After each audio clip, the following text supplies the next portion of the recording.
Too Many Games 2018 has wrapped, and it was another great weekend of fun and laughs in Oaks, Pennsylvania. Up next are my thoughts on the 3-day experience.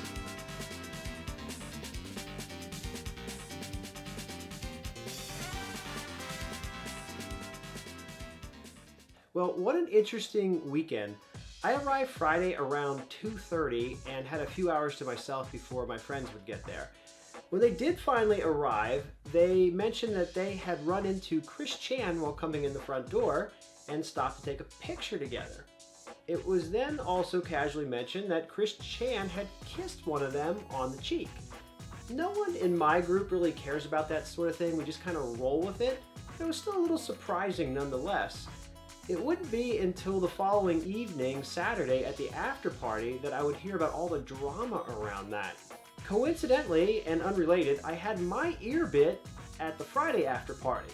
And come to think of it, there were a lot of unsolicited mouths and body parts at Too Many Games this year. Alright, I think it's best just to stop it there and we'll jump into this year's VIP stuff. If you remember, last year was the Jet Grind radio themed apparel. This year's theme was Star Fox.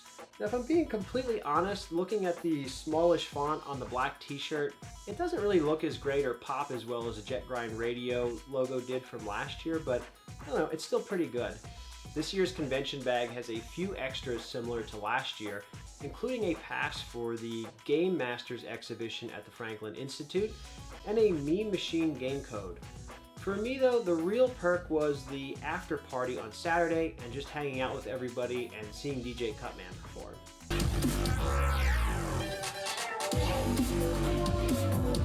Speaking of concerts, overall that felt a little bit lighter this year, and that's not a dig on anyone who performed. Those that did were all really great. It just seemed like there were fewer overall performers from a quantity standpoint.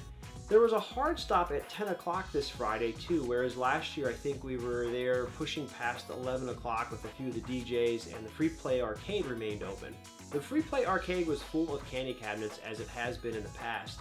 It's a really great scene to see actually, particularly for those of us here on the East Coast where candy cabinets are somewhat rare. There was also a Neo candy amongst the group as well, although it looked like it could use just a little bit of love. Tons of TVs and retro consoles hooked up as well for free play. Really a great job by Too Many Games for hauling all of this stuff in and setting everything up for everyone. There were a lot of retro EA Sports titles for competitive play, Smash Brothers, and I even found Frogs and Flies to play for the 2600. There's even a tournament going for that. It's always really cool to see the old school stuff appearing in tournaments. Last year I was a little put off by deals and what was available on the actual floor, and this year I can say that that really wasn't an issue. I looked for and found representation far beyond your typical mainstream Nintendo, Sega, and Sony consoles. Then of course I did find MVS carts at a few places, and of course I bought two.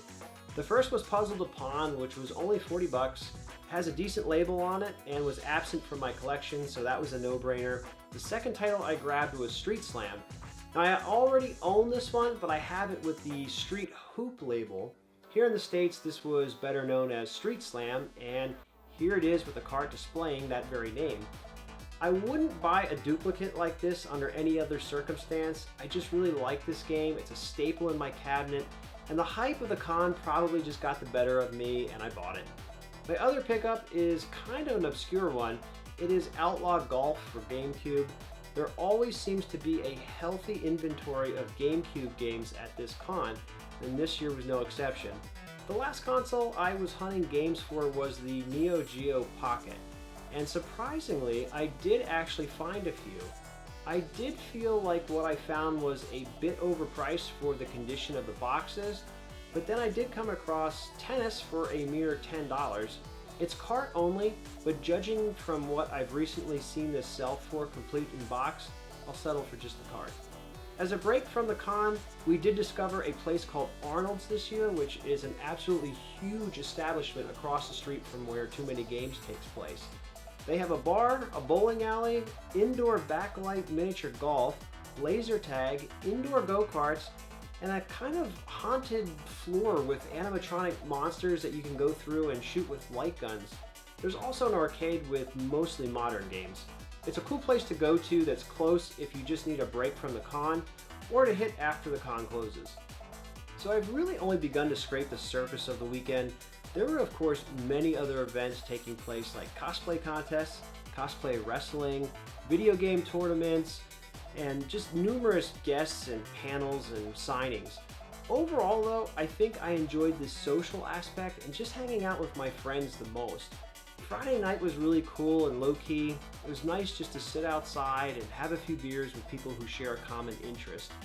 Among the few that lasted until 3 a.m. that night were Jay from Game Chasers and Cole from Wells Night Gaming. Admittedly, I was largely unfamiliar with either of these two guys, but that's what this kind of event is great for. Just meeting by happenstance and hanging out and talking. Cole and I talked for probably an hour or so, and his story of getting started and his current regiment is actually really cool to listen to. I'm guessing a lot of you probably already know the Game Chasers, but check out Wells Night Gaming if you get a chance and you want to support a nice guy. Neither of these guys bit my ear, by the way, just to clarify that from an earlier statement. Overall, the weekend was a blast. Like almost any event, especially cons in general, this one has highlights and some areas of improvement that seem to go in waves. But if you go with the right attitude and are just wanting to escape reality, get the dopamine going, and immerse yourself in some games, music, and overall nonsense for 3 days, this is a fantastic place to do it. Let me know in the comments if you attended too many games this weekend and what your favorite parts of the weekend were. Or if you'll be attending other cons later in the year, I'd like to hear about those. Don't forget to like and subscribe, and I will catch you all next time. Later, guys.